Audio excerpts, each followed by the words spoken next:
ॐ अज्ञानतिमिरान्धस्य ज्ञानाञ्जनशलाकया चक्षुरुन्मिलितं येन तस्मै श्रीगुरुवे नमः।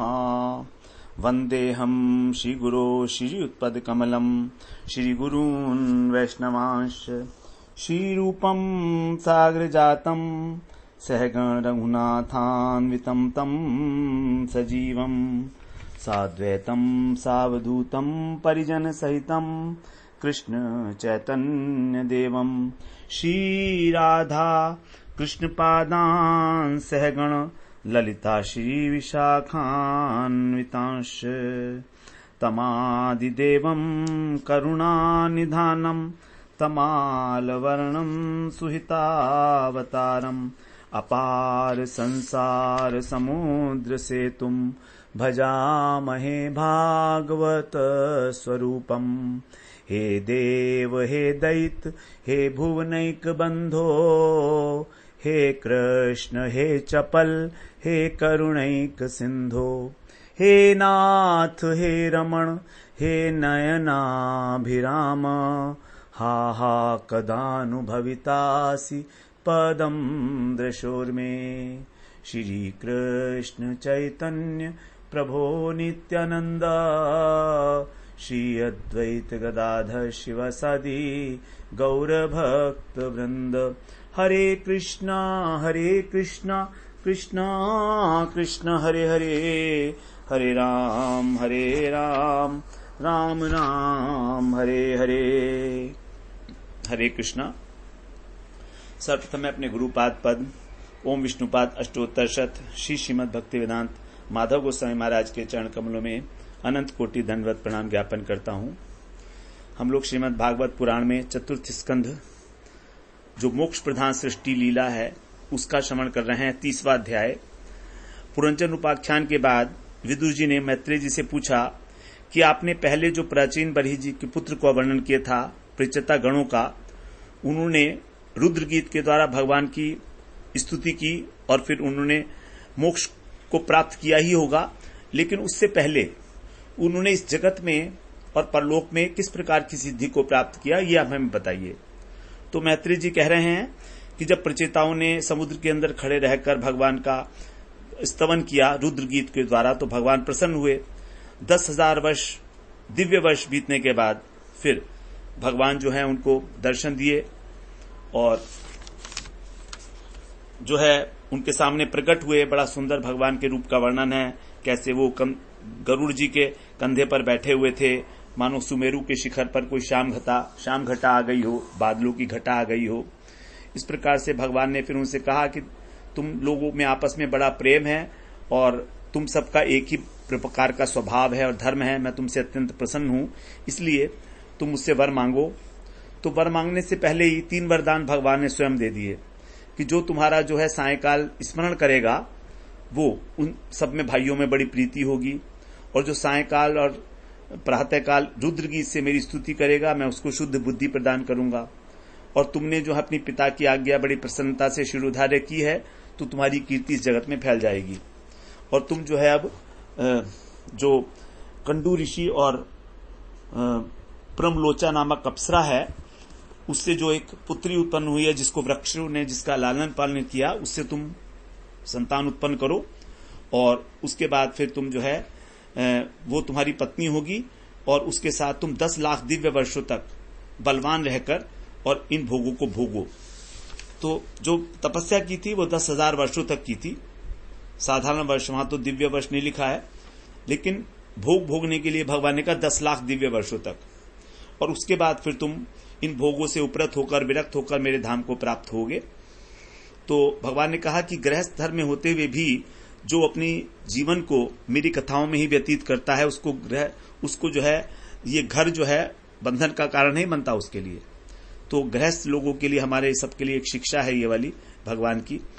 तो इस प्रकार से भगवान को प्राप्त करके न मोह होता है, न शोक होता है, न हर्ष होता है।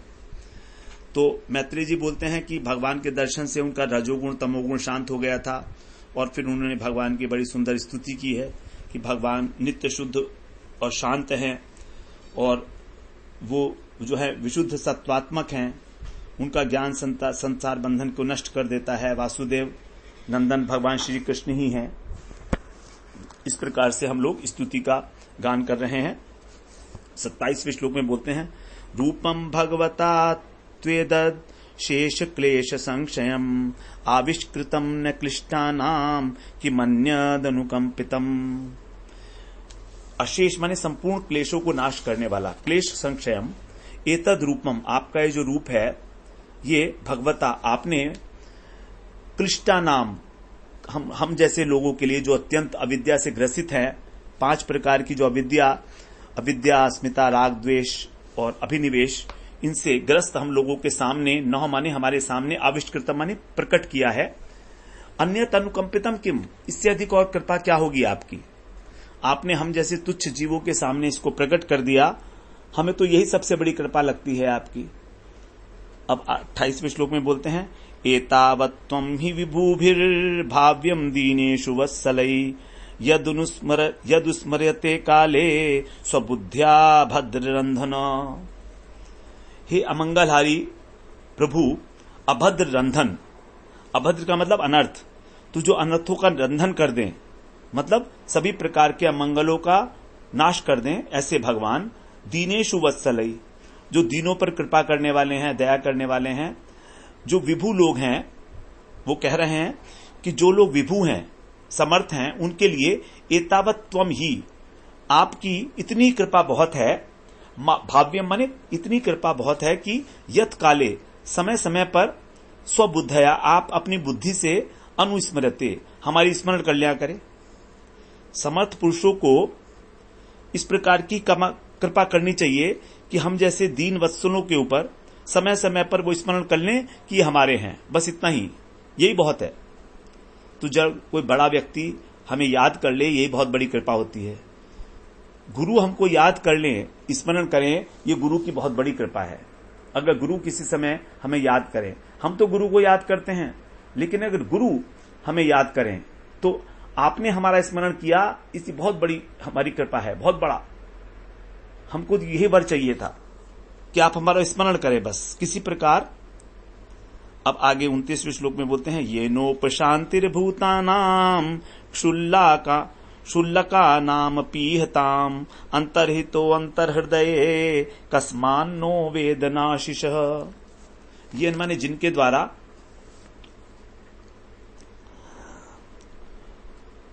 क्षुल्लका नाम, अत्यंत क्षुद्र, भूतानाम अपि, प्राणियों के भी, अंतर्हृदय, हृदय के अंदर, अंतर्हित, अदृश्य रूप से, और इहताम, कामनाओं की उपशांति हो जाती है।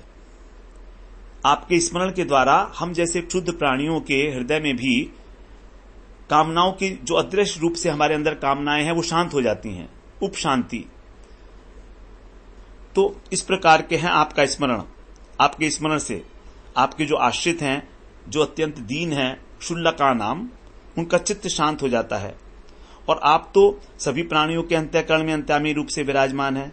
फिर आपके जो उपासक लोग, हम लोग हैं, तो जो जो हमारी कामनाएं हैं, आपको तो जान ही लेंगे। न आशिषय कस्मात न वेद, हमारी आकांक्षा को आप क्यों नहीं जानेंगे। कह रहे हैं कि आपने हमसे कहा वर मांग लो, तो हम कह रहे हैं कि आप तो हमारी इच्छा को जानने वाले ही हैं, क्योंकि आप अंतर्यामी हैं और आपने हमारा स्मरण किया है। तो आपके स्मरण मात्र से ही हमारी कामनाएं शांत हो जाएंगी। लेकिन फिर भी यदि कामनाएं हैं हमारी, तो आप जानते ही हैं, क्योंकि आप जो है सभी प्राणियों के हृदय में रहते हो। 30वें श्लोक में बोलते हैं, असौ एव वरहस्माकं ईप्सितो जगतः पते प्रसन्नो भगवान येषाम अपवर्ग गुरुर्गतिः। हे जगदीश्वर, जगत पते, अपवर्ग का मतलब मोक्ष, आप मोक्ष का मार्ग दिखाने वाले हैं, गुरु हैं आप, उपदेष्टा हैं, और परम गति भी हैं आप ही। आप जो हैं सभी गतियों की भी गति हैं, और आप उपदेष्टा है, गुरु, मोक्ष मार्ग के गुरु हैं आप। और भगवान ये शाम, आप जिस पर प्रसन्न हैं, असौ, वह, उसके प्रति यही आपका, अस्माकं माने हम सबका, ईप्सित है, अभिष्ट वरदान है। तो आप हम पर प्रसन्न हैं, इससे बढ़कर और हमें क्या चाहिए। यही हमारा अभीष्ट वर है कि आप हमसे प्रसन्न रहें। भगवान की प्रसन्नता ही जो है इनको अभीष्ट है। हम चाहते हैं कि हम आपसे केवल प्रसन्न, आप हमसे हमेशा प्रसन्न रहें बस, और कोई दूसरी चीज हमें मांगने लायक लगती नहीं है। आपकी प्रसन्नता के अतिरिक्त क्या मांगे आपसे। 31वें श्लोक में बोलते हैं, वरम व्रणी महेथापि नाथ त्वत्परतः परात नह्यंतस त्वद्विभूति नाम सोनंत इति गीयसे। फिर भी, अथापि माने फिर भी, हम आपसे फिर भी कुछ मांगेंगे। तथापि हे नाथ, त्वत्परतः परात, आप प्रकृति से भी परे हैं। आप जो हैं प्रकृति से परी हैं आप, और आपकी विभूतियों का कोई अंत भी नहीं है। त्वत् विभूता नाम न अंतः, इसलिए आप अनंत रूप से जाने जाते हैं। तो अभी ये नहीं बताया कि क्या मांगेंगे, लेकिन ये कह दिया कि हम आपसे जरूर कुछ न कुछ मांगेंगे, क्योंकि आप अनंत हैं और आप प्रकृति से परे हैं। तो आप हमें प्रकृति से परे की वस्तु दे सकते हैं, जो इस प्रकृति में नहीं मिलती है वो चीज हम हमें दे सकते हैं। और आप अनंत हैं तो आप सर्व समर्थ भी हैं। तो 32वें श्लोक में बोलते हैं, पारिजातेंज सा लब्धे सारंगोन्यन्य सेवते तद्वंगिरी मूल मासाद्य साक्षात किम किम व्रणीमहि। अंजसा माने अनायास, बिना किसी प्रयास के ही यदि पारिजाते कल्प वृक्ष मिल जाए तो फिर सारंग माने भ्रमर अन्यत न सेवते, दूसरे पुष्प का सेवन नहीं करता। तो पारिजात एक पुष्प का नाम है, उसको यहां पर कहा कल्प वृक्ष। तो फिर पारिजात मिल जाए, अगर पारिजात कल्प वृक्ष है ना, तो पारिजात नाम का कल्प वृक्ष यदि मिल जाए भ्रमर को, तो वो दूसरे वृक्ष का सेवन क्यों करेगा। उसी प्रकार से त्वदंघ्रि मूलम आसाद्य, आपके चरण कमलों को प्राप्त करके हम साक्षात आपके चरण कमल को किम किम व्रणीमहि, आपसे क्या क्या मांगे, क्या मांगे आपसे। हम तो आपके चरणों में पहुंच गए हैं। यावत्ते माया स्पृष्टा भ्रमाम यह कर्म भी तावत भवत प्रसंगानाम संघस्यान्नो भवे भवे। अब कह रहे हैं, जो मांगना है वो कह रहे हैं यहां पर 33वें में, हम आपसे केवल यही मांगते हैं। यावत माने जब तक, ते माया आपकी माया से, स्पृष्टा माने ग्रस्त हुए हम, कर्म भी माने कर्म के अनुसार, यह माने संसार में भ्रमामन भ्रमण करते रहें। जब तक हम आपकी माया से मोहित होकर कर्म के अनुसार इस संसार में भ्रमते रहे हैं, तब तक, तावत माने तब तक, भवे भवे जन्म जन्म में, न माने हमें, भवत प्रसंगा नाम आपके प्रेमी भक्तों की संगह स्यात, संगति मिलती रहे। कितनी सुंदर चीज मांगी है, आपके प्रेमी भक्तों का संग मिले हमें प्रत्येक जन्म में। देखा जाए तो वास्तव में भगवान से मांगने के लिए केवल एक ही वस्तु है। ध्रुव महाराज ने भी ये मांगा, पृथु महाराज ने भी यही मांगा, और प्रचेता भी यही मांग रहे हैं, और कोई चीज है ही नहीं। तो हमें सोच लेना चाहिए कि अगर कभी हमें भगवान मिले तो हमें क्या मांगना है, क्योंकि और सबने ये मांगा है तो हम भी यही मांगेंगे भगवान से। ठीक है, पक्का होना चाहिए हमारा। तो बड़ी अच्छी बात है, हमें पता लग गया, क्योंकि भगवान तो मिलेंगे ही, कभी तो मिलेंगे ही ना। तो मिलेंगे तो यही चीज मांगेंगे हम, कि आप भी हमें भी प्रेमी भक्तों का संग मिले। तो कहेंगे क्यों मांग रहे हो भैया, तो कहेंगे देखो प्रचेताओं ने भी आपसे ये मांगा, पृथु महाराज ने मांगा, ध्रुव जी ने मांगा, तो हम भी यही मांग रहे हैं, हमें तो कुछ समझ में ना आता। सीधी सी बात।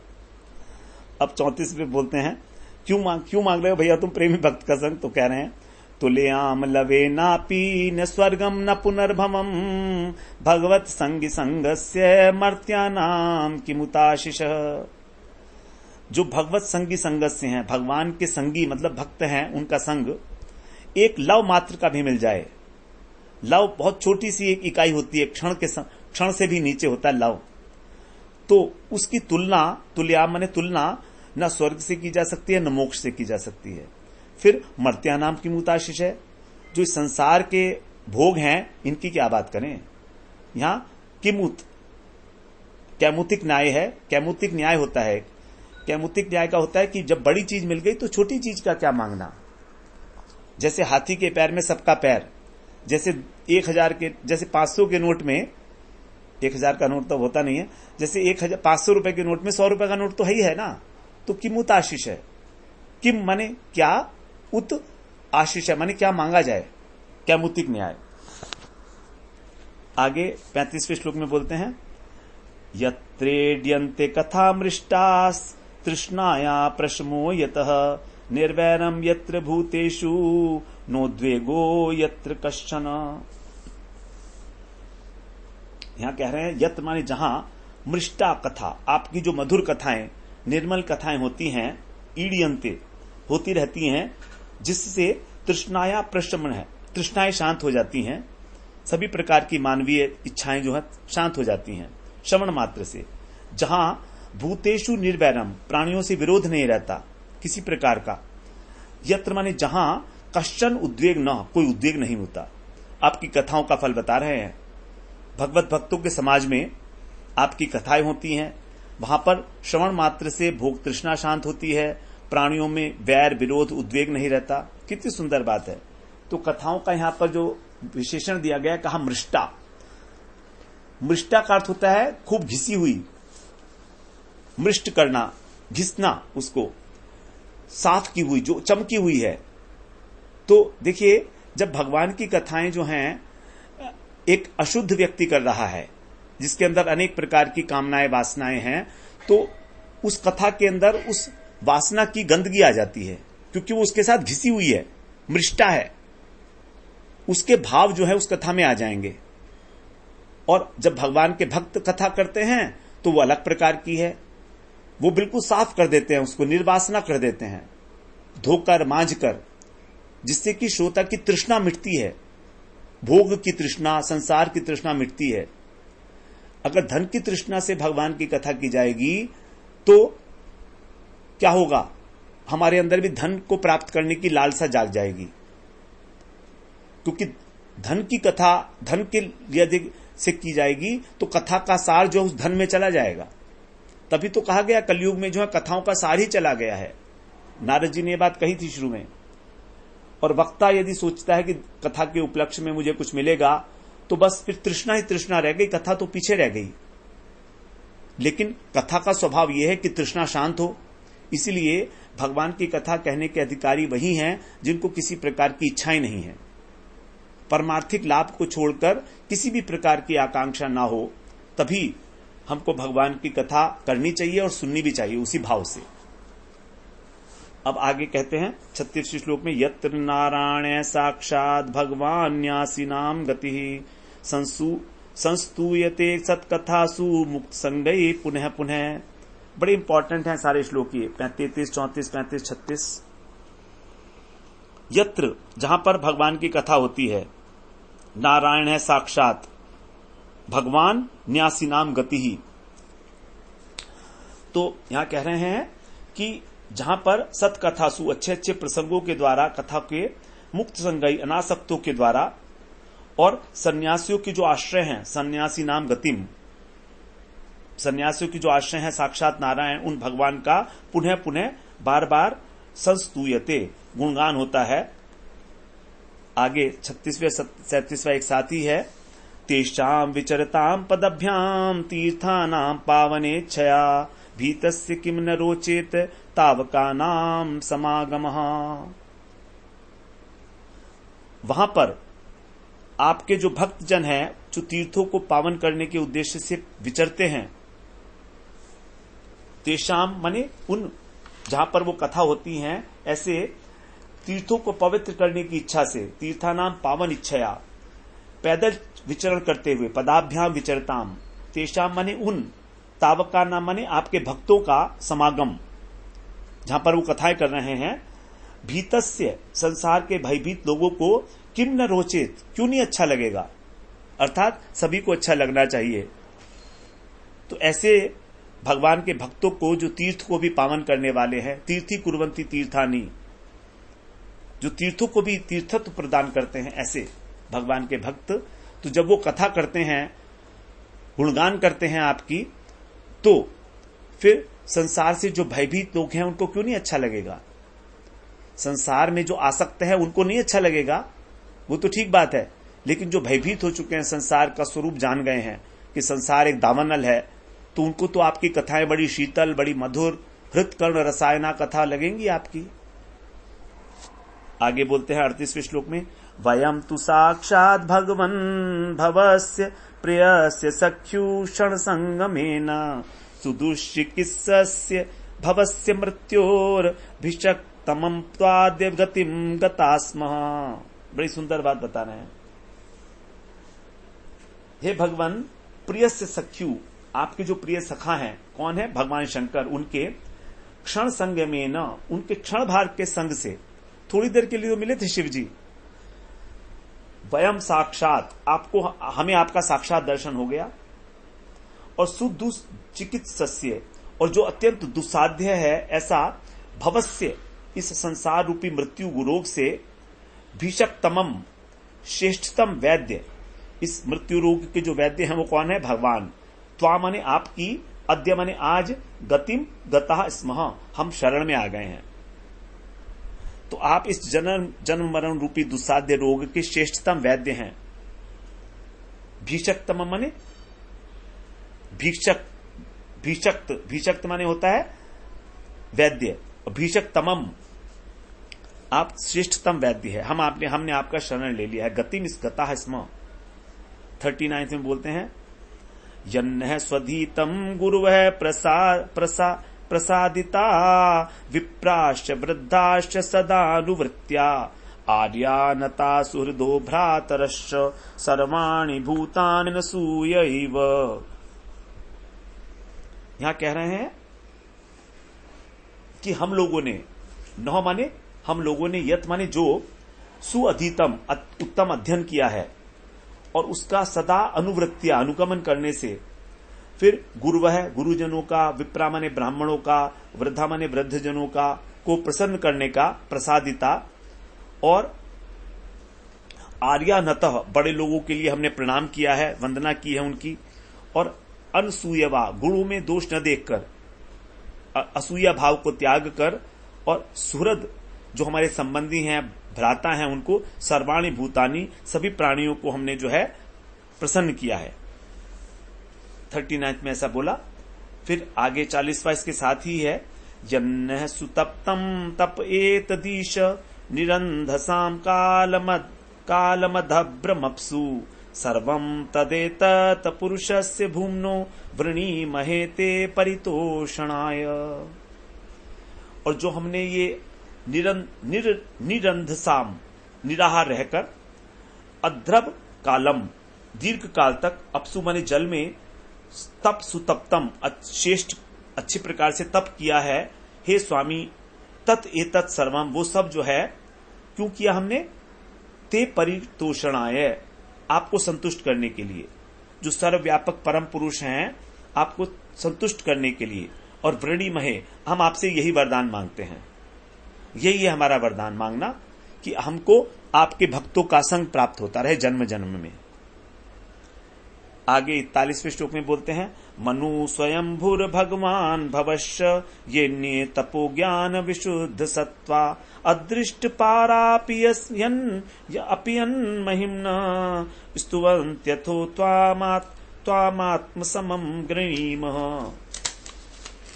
यहां कह रहे हैं, हे स्वामिन, यत महिम्नः, जिनकी महिमा का अदृष्ट पारापि, पार न पाकर, स्वयंभू मनु, ब्रह्मा जी, शंकर जी और ये अन्य, और जो अन्य लोग तप ज्ञान के द्वारा विशुद्ध चित्त होकर स्तुवंती, आपकी स्तुति करते हैं, उसी प्रकार से अतः माने हम भी, त्वा माने आपकी, आत्मसमम, अपनी बुद्धि के अनुसार, गृणीम, स्तुति कर रहे हैं। तो हम अपनी बुद्धि के अनुसार आपकी स्तुति हमने की इस प्रकार से। हमको और तो अधिक कुछ आता नहीं है, तो बड़े बड़े मनु और ब्रह्मा, शंकर इत्यादि भी जो है आपकी स्तुति करते रहते हैं, तो हमने भी आपकी इस प्रकार से स्तुति की है, प्रयास किया है हमने भी एक स्तुति करने का। नमः समाय शुद्धाय पुरुषाय पराय च वासुदेवाय सत्वाय तुभ्यं भगवते नमः। अब यहां पर अपनी स्तुति का वो जो है उपसंहार करते हुए कह रहे हैं प्रचेतागण, कि आप सर्वत्र जो है शुद्ध रूप से विराजमान है। समाय, शुद्धाय, शुद्ध रूप से, समाय माने सर्वत्र, समान रूप से और शुद्ध रूप से, और परम पुरुष हैं। पुरुषाय पराय च, आप वासुदेव हैं। आप सत्वाय, सत्व मूर्ति हैं। तुभ्यम भगवते नमः, हम आपको वंदन करते हैं, आपका नमस्कार करते हैं। इस प्रकार से जो है प्रचेताओं ने स्तुति की है भगवान की। ये 40 प्रचेताओं की स्तुति आरंभ हुई थी हमारी 22वें श्लोक से और 42वें श्लोक तक। 22वें श्लोक से 42वें 21 श्लोकों में प्रचेताओं की स्तुति की गई है। बड़ी सुंदर स्तुति है। इन्होंने वरदान यही मांगा केवल कि जब तक हम संसार में भ्रमण करते रहें अपने कर्मों के अनुसार, जन्म जन्म में हमें आपके प्रेमी भक्तों का संग प्राप्त होता रहे, क्योंकि साधु संग की महिमा अपार है। एक क्षण मात्र का संग भी हमारा कल्याण कर देगा। अब प्रचेताओं को जो भगवान की प्राप्ति हुई है वो कैसे हुई है? वो शिव रुद्र गीत के द्वारा, जो शिव जी ने उनको दिया था, तो शिव जी के द्वारा उनको भगवान की प्राप्ति हुई है। इसीलिए सत्संग की बड़ी महिमा है। मैत्रेय उवाच 43rd श्लोक में कहते हैं, इति प्रचेतोभिरभिष्टतो हरि प्रीतस्तथेत्या शरण्य वत्सल अनिच्छताम यानमतृप्त चक्षुषाम ययौ स्वधामानपवर्ग वीर्यः। बड़ी सुंदर बात है।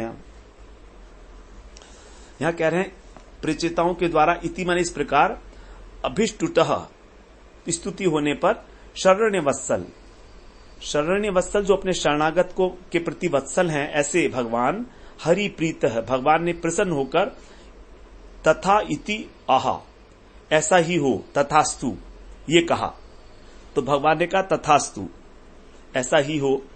अपवर्ग वीर्य, वो कैसे है भगवान? मोक्ष को देने वाले, पराक्रमी। अतृप्त चक्षुषा, अतृप्त चक्षुओं से उनको देखते रहे। भगवान की मूर्ति को जो है अतृप्त चक्षुओं से प्रचेता लोग देख रहे हैं। और यानम अनिच्छताम, वे चाहते नहीं कि भगवान चले जाएं।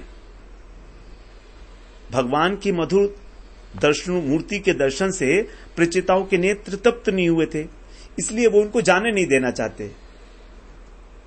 और स्वधाम ययो, फिर भी भगवान अपने धाम में चले गए। तो प्रचेताओं की इच्छा नहीं थी कि भगवान छोड़ के जाएं, क्योंकि उनकी अभी आंखें तृप्त ही नहीं हुई थी, अतृप्त थी। फिर भी भगवान को तो जाना ही था, भगवान चले गए अपने धाम में। ययौ अथ निर्याय सलिलात् प्रचेत स उदन्वतः वीक्ष्या कुप्यन्द्रुमैश्छन्नाम गाम गाम रुदधूमिवोच्छितै। इसके बाद प्रचेतस माने प्रचेताओं ने उदन्वतः सलिलात, समुद्र के जल से, निर्याय माने निकलकर। तो यहां पर देखिए अभी प्रचेता लोग समुद्र के जल में खड़े हैं और भगवान की उन्होंने स्तुति की है। तो अब जो है वो भगवान, अब वो समुद्र से निकले प्रचेता लोग, और गाम रुद धूम इव, पूरी पृथ्वी को जैसे रोंद दिया गया हो, ऐसे उच्छित माने उठे हुए, फैले हुए, द्रुमय माने वृक्षों से, गाम छन्नाम, पृथ्वी को ढकी हुए, वीक्ष माने देखकर अकुप्यन, क्रोध आ गया उनको। जो जब जल से बाहर निकल के आए तो उन्होंने देखा कि अरे ये पृथ्वी को तो वृक्ष ने, लताओं ने जो है छोड़ा ही नहीं, जगह कहीं भी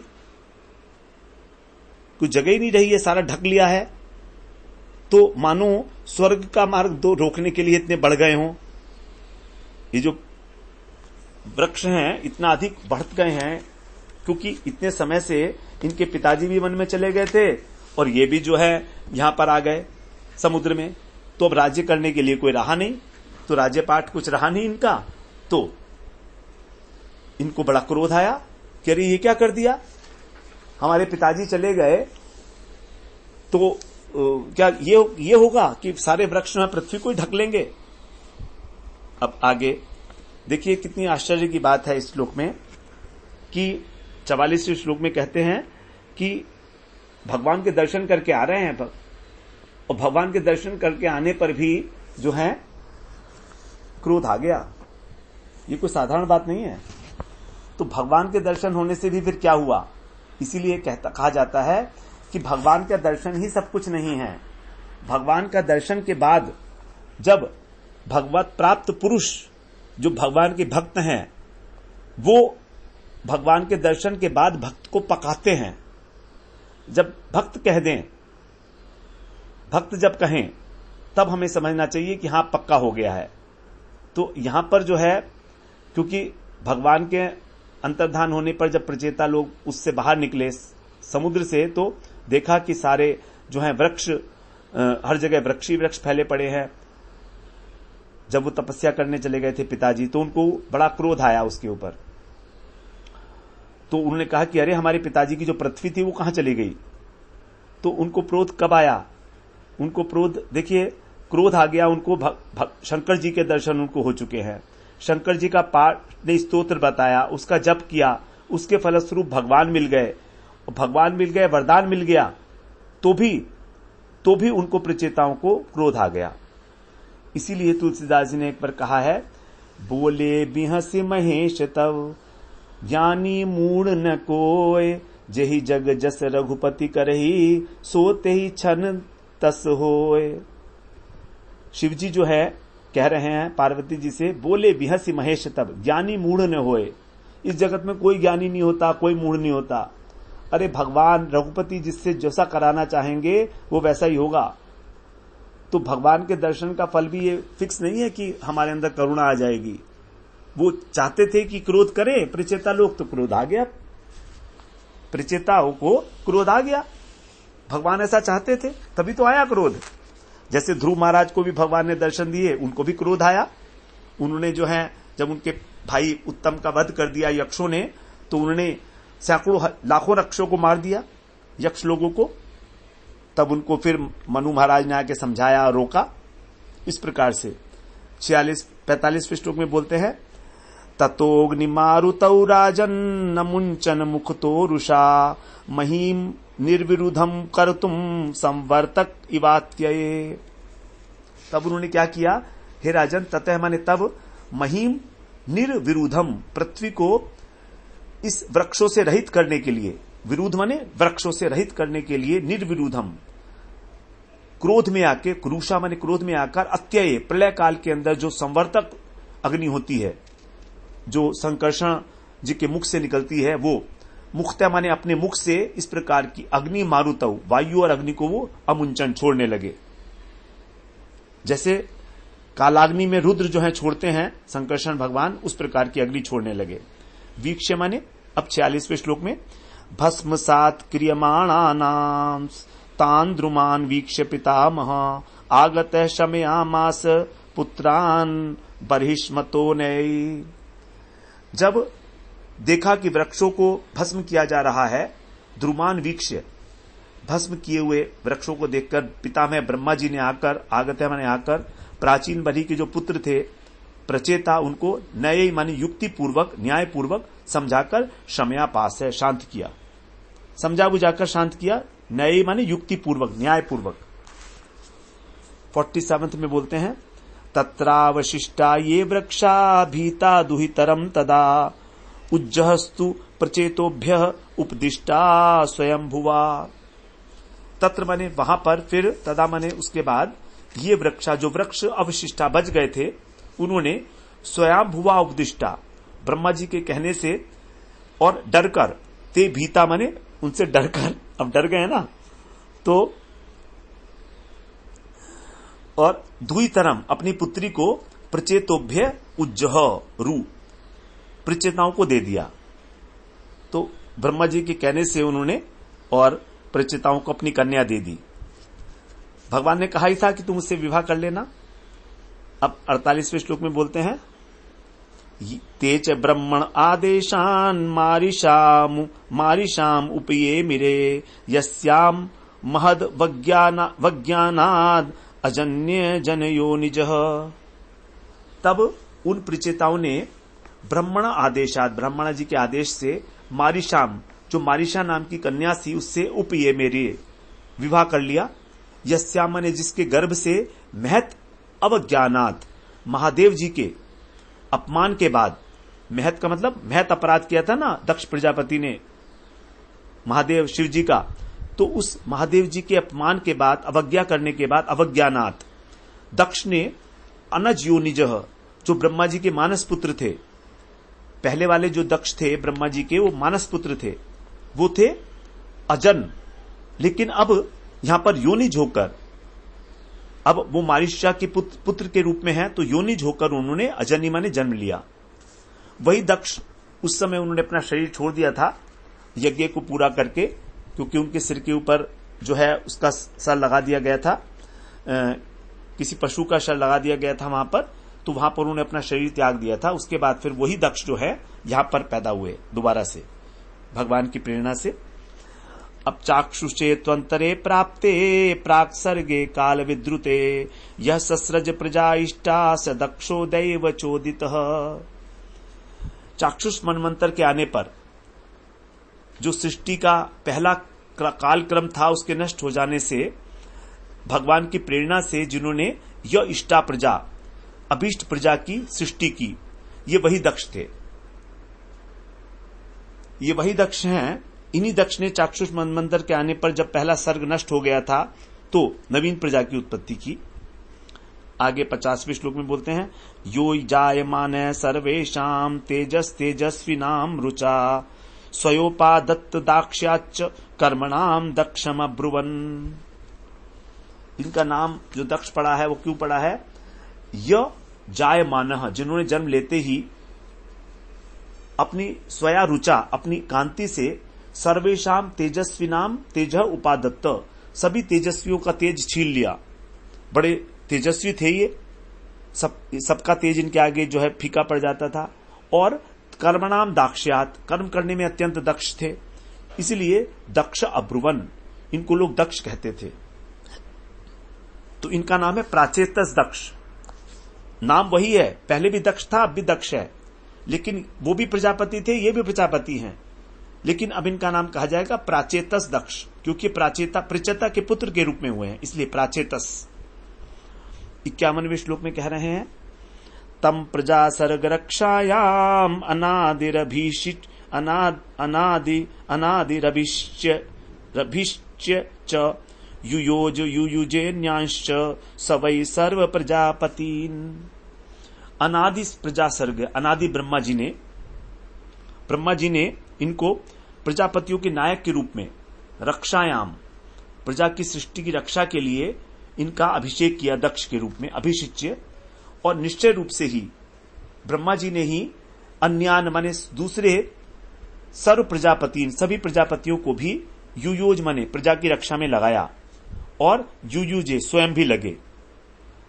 तो ब्रह्मा जी ने प्रजापतियों के नायक के रूप में इनको अभिषिक्त किया सृष्टि की रक्षा के लिए, और इन्होंने फिर मरीचि आदि दूसरे प्रजापतियों को अपने अपने कार्य में नियुक्त किया और स्वयं भी लगे।